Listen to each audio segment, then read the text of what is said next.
오늘은 은혜의 길이 열렸습니다. 은혜의 길이 활짝 열렸습니다. 이런 제목으로 하나님의 말씀을 같이 상고하도록 하겠습니다. 우리는 지난 몇 주 동안 오늘이 이제 10번째 시간인데요. 우리 성막에 대해서 계속 살펴보고 있죠. 우리 성막의 평면도나 그림들을 한번 띄워주시면 우리 처음에 울타리를 돌아서 동쪽 문으로 들어와서 잘 안 보이시죠? 예, 근데 한번 그냥 상상을 해서 한번 생각해 보자고요. 동쪽 문으로 이제 들어갔어요. 들어가서 처음에 마주하는 게 뭐였죠? 번제단. 번제단은 예수님의 희생을 상징하는 그러한 의미가 있다고 그랬잖아요. 그 번제단에서 제물을 잡아 죽여서 이제 제사장들이 그 의식을 행하고 손을 씻고 그렇게 발을 씻고 성소로 들어가기 위해서 그 앞에 뭐가 있다고 그랬죠? 물두멍. 물두멍은 규격이 없다고 했잖아요. 그렇죠? 그래서 그 하나님의 우리를 향한 죄 씻음 그런 것들이 한량 없다는 것을 우리는 기억하셔야 된다는 겁니다. 그리고는 성소로 이제 들어가기 전에 성소 외곽에 덮여져 있는 4개의 덮개 뭐였죠?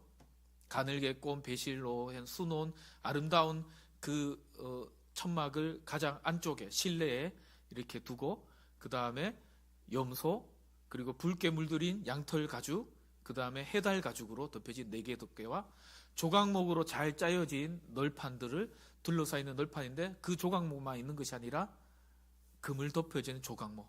그래서 우리 조각목에 대해서 살펴봤잖아요. 조각목이 어떻게 생겼죠?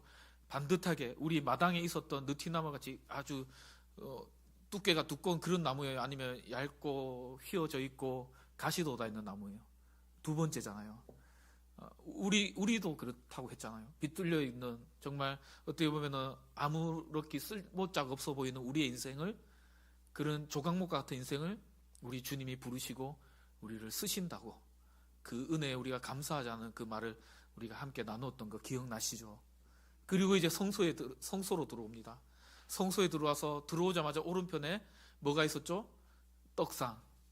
그리고 왼편에 그 떡상을 비추는 마치 성령의 불과 같은 그러한 등잔대, 7촛대.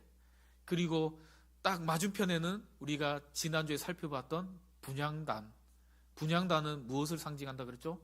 성도의 기도.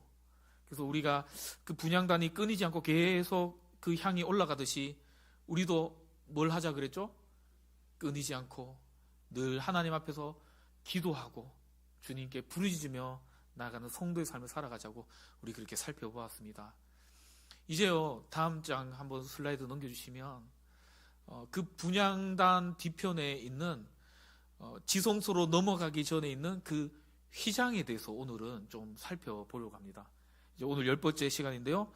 도대체 이 휘장 그 성소 안에 그냥 하나로 딱 연결해 놓으면 좋을 텐데 그 가운데 지점보다 약간 더 한 3분의 2 지점이 성소라면 한 3분의 1 지점 정도가 지성소라고 딱 구분해 놓으시고 거기에 마치 길다랗게 늘어난 커튼과 같은 그런 것들을 딱 휘장으로 가려 놓으셨다는 거죠.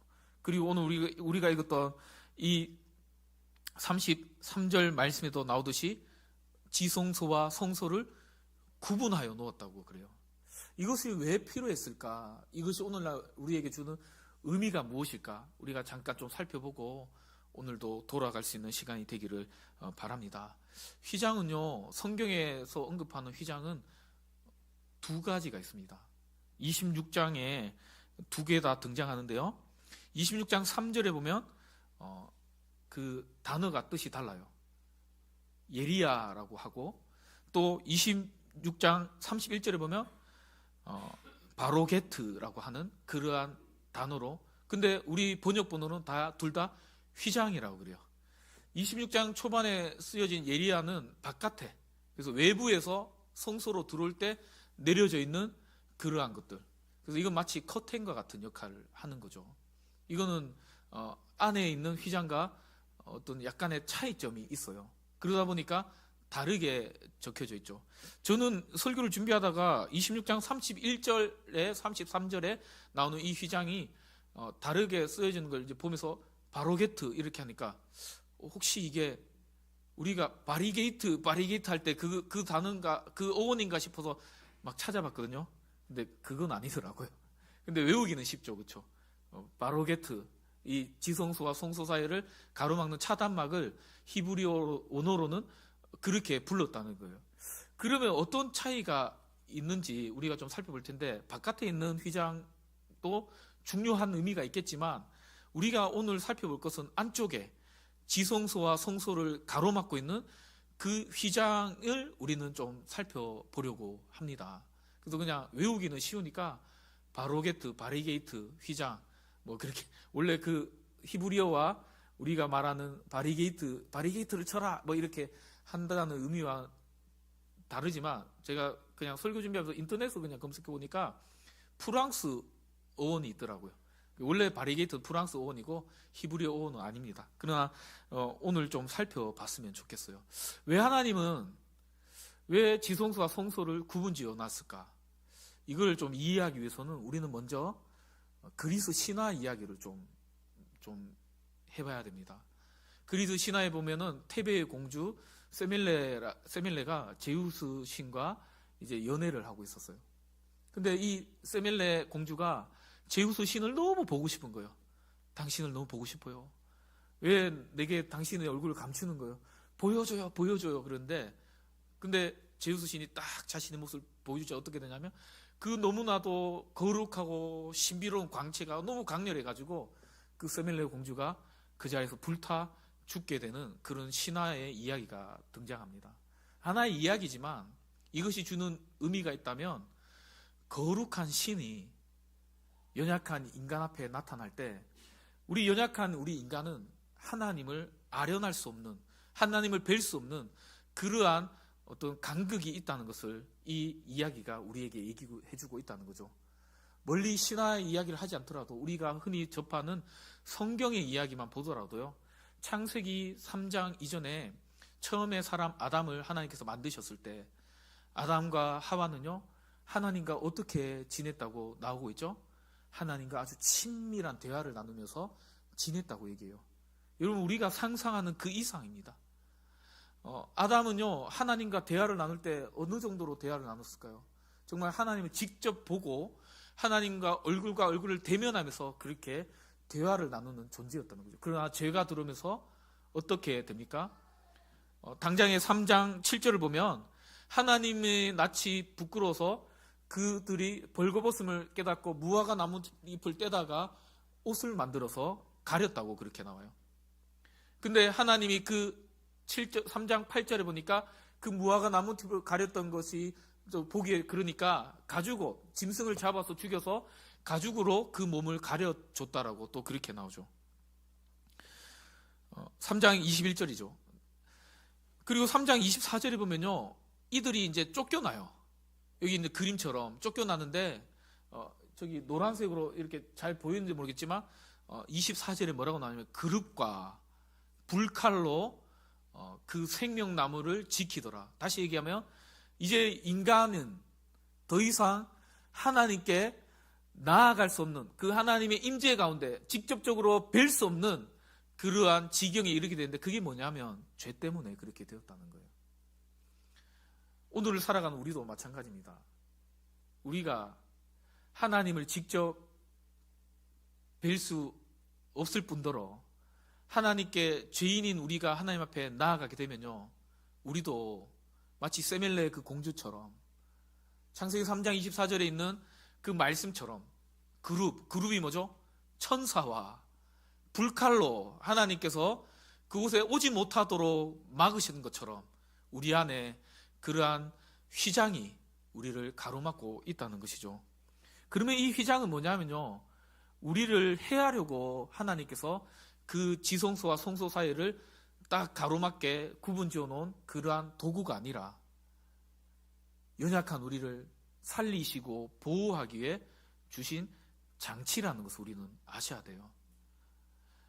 왜냐하면 죄인인 우리는 하나님 앞에 그냥 나아갔다가 자칫 잘못해서 죽을 수 있는 존재이기 때문이라는 거죠. 그러나 이것이 우리로 하여금 하나님께 나아갈 수 없게 하는 제한적인 그런 어떤 구분점이 되었다는 것은 분명하다는 것을 우리는 또 볼 수가 있다는 것이죠. 그래서요, 지성소는 아무나 못 들어갔어요. 그 휘장을 지나서 누구만 들어갔냐면 단 한 사람, 이스라엘 백성 가운데서도 유일한 한 사람, 대제사장만 매일 들어갈 수 있는 것이 아니라, 자기가 들어가고 싶을 때 들어가는 것이 아니라 하나님이 정하신 단 그날, 그 하루에만 들어가야 했다는 것이죠. 이건 뭐냐 하면요, 우리가 하나님 앞에 나아가는 것이 내 힘으로, 내 의지로, 내 공로로 나아갈 수 있는 것이 아님을 우리에게 말해주고 있다는 거예요. 여러분들은 그렇게 생각할 수 있을지 모르겠어요. 내가 오늘 아침에 눈을 뜨고 오늘은 좀 교회 일찍 가볼까? 그러면서 좀 준비도 일찍 해서 이런 시간에 교회 나와서 기도하고 예배를 준비하고 그런 모습들을 생각하시면서 기특해. 오늘 내가 예배도 잘 드리고 졸지도 않고 오늘 잠도 안 자고, 조는 분이 한 분 있어서 제가 지금 이렇게 하는 겁니다. 그렇게 내가 오늘 예배 잘 드렸지 이렇게 하면서 나를 기특해 할 수도 있겠지만, 여러분, 우리가 우리의 노력으로요 사실은 하나님 앞에 나아갈 수 있는 게 아님을 우리는 아셔야 된다는 거예요. 하나님께서 정하신 그날에 그 한 사람을 통해서 유일하게 하나님 앞에 나오도록 하셨다는 것, 그것이 휘장이 우리에게 주는 아주 중요한 교훈이에요. 원래는 그랬는데요, 그러면 어떻게 우리는 언제든지 하나님 앞에 우리가 내가 하나님 앞에 서고 싶을 그때에 편하게 하나님 앞에 나아갈 수 있게 되었던 걸까요? 그걸 알려면 휘장의 어떤 구조, 어떻게 만들어라 했는지를 좀 살펴보면 이해할 수 있다는 것이죠. 하나님은 인간과 자신 사이를 구분짓는 그 지성소 안에 휘장을 만들 때 그냥 야 저기 가서 어디 천 떼다가 저기 그냥 달아놔라 이렇게 얘기하지 않으셨어요. 아주 정교하고 세밀하게 만들어라 말씀하셨습니다. 4가지의 어떤 천을 가지고 이렇게 하고 가운데는요 천사의 그룹의 모양을 한 아주 아름다운 술을 놓아서 거기다 달아 놓아라 그래요. 여기에 보면요 청색, 자색, 홍색, 그리고 간을 예고온 배실이라 하면은 제가 앞전에 성막을 덮는 두께를 할 때 잠깐 얘기했는데 흰색, 약간 하얀색, 마치 표백을 한 실을 이렇게 했기 때문에 하얀색 실이라고 생각하시면 돼요. 그러면 청색 실, 또 자색 실, 그리고 홍색 실, 붉은빛 실, 그리고 흰색 실, 이 4가지 실을 잘 연결해서 천사 모양을 띤 그 술을 가운데 놓고 아주 아름답게, 제가 AI한테 이렇게 이런 모양으로 혹시 하면 어떻게 나올까 이렇게 하는 게 이렇게 나오는데 이런 건지 모르겠어요. 이런 게 비슷하다고 생각하시면 되겠죠. 딱 봤을 때 되게 와 예쁘다 이런 느낌이 들 정도의 그런 천으로 이렇게 하는데, 우리가 생각하는 옆에 걸려있는 이 양쪽에 걸려있는 이 커튼이죠. 커튼, 이런 것처럼 흐느흐느하게 가벼운 천이 아니라 진짜 아무도 들어가지 못하게 할 정도의 그러한 정도로 랍비들에 의하면 한 손바닥 하나의 두께 이상의, 적어도 10cm 이상의 두꺼운 그러한 막으로 가로막혀 있다는 것이죠.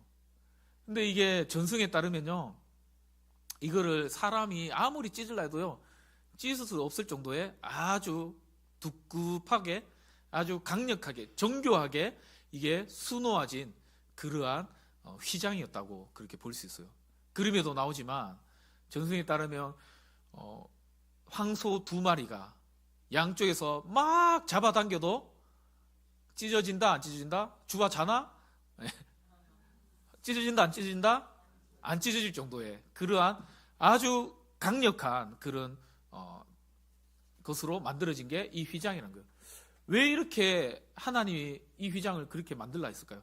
그냥 단순히 구분을 짓는다고 하면요, 예를 들면 우리 지금 여기가 성소는 아니지만 우리 예배당, 강대상 있는 이곳과 여러분이 앉는 그 회중석과 구분을 짓기 위해서 어떻게 했죠? 층고를 높여놨잖아요. 그렇죠? 또 어떤 교회는 반대로 성도들이 앉는 것을 약간 극장식처럼 이렇게 높여놓고 이렇게 이 강대상이 놓는 자리를 낮춰놓은 교회도 있기도 있죠. 그렇게 이제 경계를 지어서 구분을 지으면 되는 거죠. 굳이 왜 천을 가린다 하더라도 그렇게 두꺼운 천으로 갈 필요가 있느냐란 말이에요. 근데 하나님은 두껍고 강력한, 마치 황소가 잡아당겨도 찢어지지 않을 정도의 그런 것들로 해놓으신 이유가 있겠죠. 왜 그럴까요? 들어가지 말라는 거예요. 들어가면 어떻게 된다는 거죠? 죽는다는 거예요.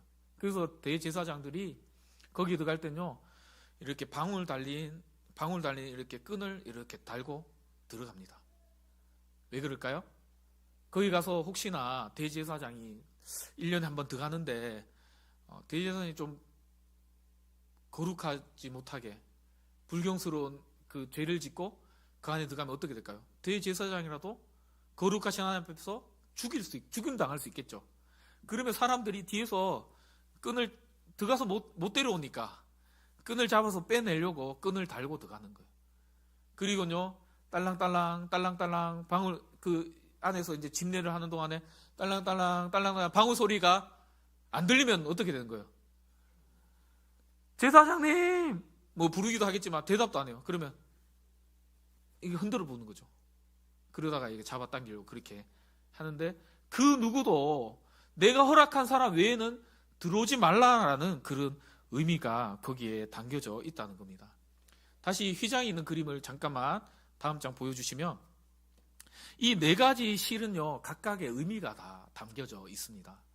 먼저 청색 그러면 파란색, 하늘색이잖아요. 그러면 예수님은 하나님의 아들이시자 그분은 하나님이시다. 그분은 인간인 인성을 가지신 완전한 사람이시지만 또 완전한 하나님으로 이 땅에 오셨다라는 예수님의 신성을 상징하는 그런 의미인 것이죠. 두 번째는 자색은 어떤 의미냐면, 여러분, 자색은 이때 당시에 또 예수님 시대에도 마찬가지로 자주색 옷감을 누구에게 팔았죠? 고위 관리들이나 왕족들에게 입는 옷이 자색, 그런 옷이에요. 그런 자색은 왕이신 예수 그리스도를 상징하는 그런 의미가 있는 것이죠. 홍색은 붉은색. 우리가 천막을 덮을 때도 염소 가죽을 그냥 덮지 않고 어떻게 해서 덮었죠? 붉게 물들여서 덮었잖아요. 예수님의 보혈의 피를 상징하는 그런 의미가 있다는 거죠. 흰색은 죄가 없으신, 우리 히브리서 4장 15절에 죄가 없느니라, 그분이 우리의 모든 연약함을 다 체휼하시고 다 하셨지만, 완전한 인간이시지만 그러나 그분은 죄가 없느니라, 그분의 순결하심을 상징하는 그러한 상징으로 이 네 가지의 실을 가지고 그 휘장을 만들었던 거예요. 근데 히브리서 10장 20절에 보면 이 휘장이요, 이것이 예수님이라고 그렇게 이야기하고 있습니다. 10장 20절 보면 휘장은 곧 그의 육체니라. 하나님이 이 휘장을 만드시면서 그냥 단순하게 여기에 그냥 공간을 인테리어상 가려야 되니까 예쁘게 만들어서 여기 가려라, 그런 의미가 아니라, 이것은 지성소와 내가 너희를 만나는, 너희에게 나타나는 임재의 장소와 그 성소의 사이를 간극을 구분하는 그러한 공간을 만드는 그 천을 세우는 것이 아니라, 이것은 장차올 예수 그리스도를 상징하는 의미다라고 그렇게 네 가지의 실로 만들으셨다는 것이죠. 그런데 서기 1세기경 예수님이 이제 이 땅에 인간의 모습으로 오시고 어떤 일이 일어납니까? 우리가 뭐 사람들마다 다 다르죠. 이제 뭐 학자들마다 연구하는 게 다른데, 대략적으로 우리는 예수님이 30세에 공생애를 시작하시고 3년간 이제 본격적인 사역을 하셨다고 보는 게 뭐냐면 유월절을 3번 지내셨어요. 그리고는 십자가에 달려 돌아가셨는데, 그래서 대략적으로 33세 한 청년의 나이에 십자가에 달려 돌아가셨다고 우리는 보는 거죠. 근데 그분이 십자가에 달리시는 그때 성경에 보면은 마태복음 우리 27장 51절에 보면 예수님께서 십자가에 달려 돌아가실 때 어떤 일이 일어납니까? 이에 성소 휘장이 위로부터 아래까지 찢어져 둘이 되었어요, 셋이 되었어요? 둘이 되고. 예. 그 쉽게 얘기하면 반이 똑 갈라져서 그 휘장이 찢어졌다는 거죠. 근데 이때가 성경에 보면 이 앞절에 보면은 48절인가 보면은 굿이라 그래요. 그럼 유대력 시간과 우리의 시간은 다르거든요. 90이 몇 시냐면 오후 3시. 오후 3시에 온 어둠이 흑암이 막 이렇게. 우리 상상해보세요. 우리가 오후 예배 요즘에 드리잖아요. 끝나면 딱 3시가 되잖아요. 딱 나갔는데 어두컴컴한 시간이 됐다 생각해보세요. 그리고는 땅이 막 진동하고 막 지진이 막 일어나요. 그러니까 그 사건이 일부 몇 사람만 경험할 수 있는 그런 어떤 국지적인 사건이 아니라 거기 있는 모든 사람들이 느낄 정도의 어마어마한 대지진이 일어난 거예요. 막 어둠이 막 일어나고, 그때 그 성소가 어떻게 됐냐면 휘장이 찢어지는 거예요. 제가 앞전에 휘장의 두께가 대략 어느 정도라 그랬죠? 10cm 이상 정도 된다 했잖아요. 20cm라 말하는 사람도 있지만 10cm라 하면은 한 요 정도 적지 않은 두께죠. 이만한 그게 천이라 하더라도요, 정교하게 수놓아 있으니까요, 다 이렇게 연결되어져 있잖아요. 그게 잡아다녀서 인간이 찢는다 해서 찢어질까? 안 찢어진다는 거예요. 근데 여기서 중요한 것은 저기 나오는 그림처럼 밑에서 이렇게 찢어졌다면은 우리가 생각할 때 어떻게 생각할 수 있어요? 사람이 찢었구나. 사람이 밑에서 잡아 이렇게 당겨서 이렇게 찢어놨구나. 근데 여기서 중요한 단어가 있잖아요. 어디서부터 찢어졌다는 거예요? 위에서부터. 누가 찢었다는 거예요? 그것을 만들라 하신, 그것을 그곳에 두라 하신 그 하나님이 예수님의 상징하는 그 의미로 만들라 하셨던 그 형상을, 예수님이 몸이 찢겨가는 그 십자가의 사건이 있는 그 순간에 그 휘장도 동일하게 찢으셨다는 거예요. 그러면요, 이것이 우리에게 주는 아주 놀라운 상징적인 의미가 있어요. 히브리서 10장 19절에서 20절 말씀인데요, 우리가 좀 길지만 또박또박 우리 한 목소리로 같이 읽어보도록 하겠습니다. 시작. 그러므로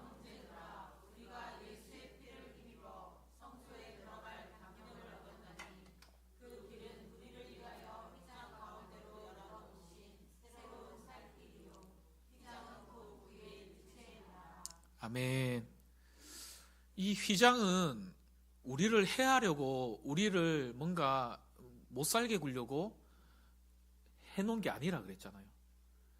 하나님 앞에 죄인인 우리가 그냥 나갔다가 죽임당할 수 있으니까 우리를 보호하기 위해서 막아놓은 그 휘장을 이제 예수님이 십자가를 지시는 그 사건의 그 순간에 그것을 찢으셨다는 것은 어떤 상징적인 의미가 있냐면, 이제는 내가 정한 시간에 내가 정한 그 사람만 나에게 나오는 것이 아니라 이제는 오늘부터 모두에게 이 은혜의 길이 열렸다.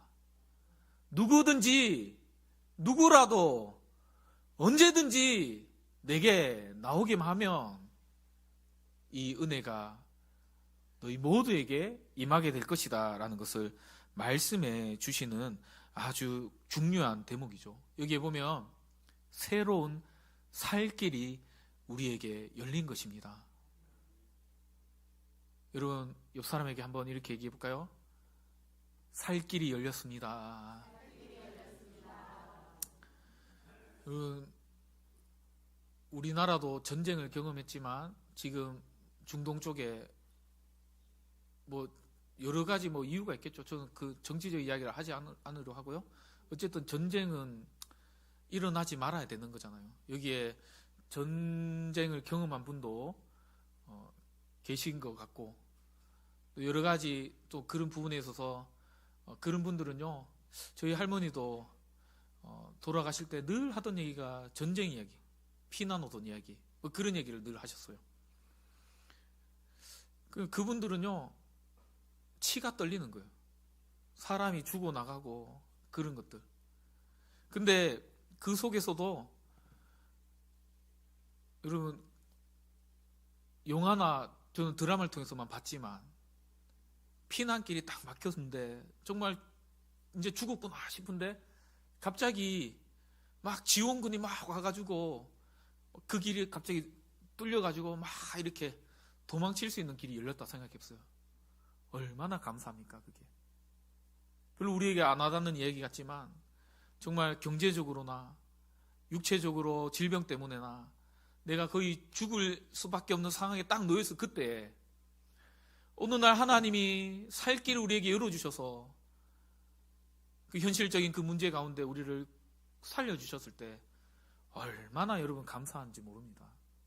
저도 몇 번이고 얘기했지만 97년도 8년도 우리나라 경제 외환 금융위기가 찾아왔을 때 저희 가정이요 진짜 다 뿔뿔이 흩어지고, 저희 형님은 인천에 있는 수방사인가요? 그 부대로 입대하고, 저희 가족이 다 전라도 광양으로 다 이렇게 가서 저희 아버지 생전에 해보지 않은 그 꼬치 있잖아요. 꼬치 분식점 그거만 하다가 결국에는 안 돼가지고 말아먹기도 했지만, 그러니까 나중에 어떻게 되냐면 찢어질 정도로 가난한 게 아니라 진짜 집이 찢어지더라고요. 그런데도요, 그 순간 속에서 어느 날 하나님이 또 가정을 회복시키기 시작하시는데 또 일어나려니까요, 금방 또 일어나더라고요.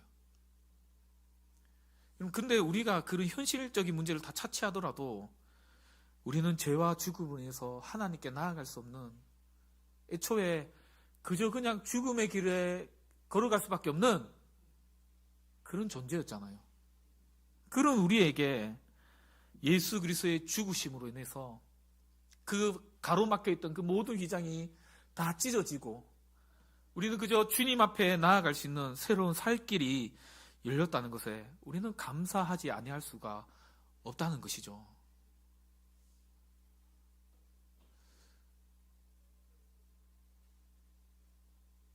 백 번을 얘기해도 1000번을 얘기해도 내가 받은 이 은혜를 생각하면요, 우리는 감사하고 감사하지 않을 수밖에 없는 그러한 존재임을 우리는 깨닫게 되는 것 같습니다. 결론적으로 그럼에도 불구하고 우리는요, 우리 안에 자꾸만 이 휘장을, 이제 하나님이 이미 찢어버린 이 휘장을요, 자꾸만 우리는 그걸 자꾸만 이렇게 치려고 해요. 하나님 앞에 나올 때도, 오늘 이 자리 가운데 나올 때도 여러분 가운데 그런 분들이 계실지 모르겠습니다. 지난 한 주간에 내가 죄를 많이 지었는데 내 같은 사람이 예배 드리러 가도 될까? 이 자리에 앉아서 찬송을 부르는데 내 같은 자가, 나와 같은 이런 자가 하나님 이름을 불러도 될까? 가정에서 내 아내에게 내가 좋은 말보다는, 사랑한다는 말보다는 험한 말하고 정죄하는 말하고 내가 그랬는데, 그런 내가 하나님을 사랑한다는 말을 해도 될까? 우리 스스로에게요, 우리의 죄책감과 우리의 어떤 안에 있는 분노와 또 우리의 어떤 비슷한 말이지만 자책감, 그런 것들을 가지고 하나님 앞에 나오지 않고 여전히 휘장을 치고 그렇게 있는 모습은 아닌지 오늘 우리 스스로를 좀 돌아볼 수 있기를 바랍니다. 히브리서 4장 16절 말씀 우리 한번 같이 읽고 마칠까요? 시작. 그러므로 우리는 긍휼하심을 받고 때를 따라 돕는 은혜를 얻기 위하여 은혜의 보좌 앞에 담대히 나아갈 것이니라. 아멘. 여러분, 여기서 제가 왜 담대에만 노란색 해놨을까요? 작업하다가 실수로 그랬나요? 왜 담대에만 노란색 해놨을 것 같아요? 너무 어려운 질문인가요? 중요하니까 제가 담대를 해놨을 것 같지 않으세요? 우리가 하나님 앞에 나아갈 때 우리는 예수 그리스도의 그 공로를 의지하여서 담대하게 나아갈 수 있기를 바랍니다. 여러분, 나의 열심으로, 나의 어떤 착함으로 우리는 하나님 앞에 나아가는 게 아니에요. 제가 목사니까 하나님이 저를 더 잘 받아줍니까? 여러분, 교회 직분자니까 하나님이 더 이뻐라 하십니까? 교회 봉사 더 많이 했으니까 우리 거론해서 죄송하지만 우리 강길숙 집사님 남편분께서 저기 이제 수도관 연결했거든요. 좋은 걸로 연결해놨어요. 물이요 이제 딱 차면은 잠그잖아요. 가면 물이 그 배관 안에 물이 담겨져 있어야 되는데 물이 쑥 자동으로 빠져요. 겨울철에 그 꽁꽁 안 싸면도 돼요. 동파가 안 돼요. 좋은 거 있으니까 여러분 집에 여러분 돈으로 다시기 바랍니다. 예. 얼마나 와서 소개했는지 몰라요. 주영이가 같이 와서 얼마나 도왔는지 몰라요. 그렇게 착한 일을 했기 때문에 교회에 섬겼기 때문에 우리가 하나님 앞에 나아갈 수 있는 거예요? 아니잖아요. 우리 박무사님, 강영단 집사님 교회 마당에 튤립 많이 심었어요. 이제 한 다음 주 되면 만기 되면 엄청 예쁠 것 같아요, 그렇죠? 꽃을 많이 심었으니까 그 섬김의 그 양만큼 하나님이 더 사랑해주고 더 기뻐하고 막 그러는 거예요? 아니잖아요. 오직 한 가지밖에 없어요. 여러분, 오직 한 가지밖에 없어요. 착각하지 마세요. 그 착한 일 하지 말라는 게 아니라, 교회 섬기지 말라는 것이 아니라 하나님 앞에 서는 길은 유일한 한 가지뿐입니다. 휘장을 찢으셨듯이, 예수 그리스도의 몸을 찢으셔서 우리를 살리셨듯이, 오직 예수의 보혈, 예수의 공로, 예수님의 이름으로 우리가 나아가시는 저와 여러분 되시기를 주님의 이름을 간절히 축원드립니다. 내 꼬락서니가 뭐 같더라도 지난 한 주간의 삶 가운데 내 입술로 험한 말하고 남을 깎아내리고 그렇게 못되게 살았더라도 그렇게 살라는 것이 아니라 그래도 주님 앞에 나오셔도 된다는 거예요. 예수님 이름 부르면서 나오세요. 그리고요, 그 은혜를 여러분 경험하셨다면, 나의 있는 모습 그대로를 받아주신 그 예수님을 만나셨다면 이제 우리는 어떻게 살아가야 될까요? 지난날에 내 입술을 통해서 남을 험담했던 것들, 오늘 바울 구역 식사 반찬 뭐 이랬노? 지난 날 동안 그렇게 살았다면 그런 말보다는 예쁜 말, 내가 3가지 반찬 있으면 2가지는 내가 좋아하는 반찬인데 1가지 싫은 반찬 나왔다고, 예전에는 이 반찬 왜 했노? 이런 말이 아니라 이제는 어떤 말요?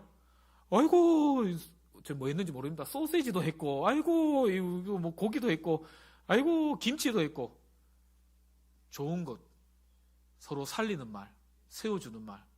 제가 얘기했잖아요. 거울은 내가 먼저 웃어야지 웃는다. 내가요, 그 사람에게 좋은 말을 하지 않고서 그 사람한테 좋은 말 들을 생각하지 마세요. 제가 구역장. 제가 리더예요. 제가 사랑 구역장입니다. 우리 구역이 막 밥했어요. 근데 막 밥한 것 때문에 막 사람들이 자꾸 나한테 뭐라 그래요. 그러면요, 저도 인간인지라 어떻게 되냐면 그 사람 구역할 때 한번 보자. 니는 얼마나 잘하나 보자. 이 사람 심리가 그래요. 내가 좋은 말 안 하면요, 다른 사람도 내한테 좋은 말 안 해요. 그러다 보면요, 교회가 어떻게 될까요? 서로 경쟁하고 서로 싸우고 서로 깎아내리고 서로 막 피하 식별을 못하고, 우리는 같은 편인데 같이 막 총질하고 막 그러면 안 돼요. 설령 지금까지 내가 서운한 감정이 좀 간진 거 있더라도 복수하지 말고 그 사람을 위해서 살려주고 세워주고 그렇게 하는 저와 여러분 되시기를 주님의 이름으로 간절히 축원드립니다. 왜냐하면 우리는 이따 오후에 잠깐 얘기하겠지만 큰 은혜를 받은 자이기 때문이에요. 큰 용서를 받은 자이기 때문이에요. 한번 옆 사람에게 한 번만 더 하고 마칠게요. 내가 받은 그 큰 은혜로 당신을 용서하고 사랑하겠습니다. 기도하겠습니다.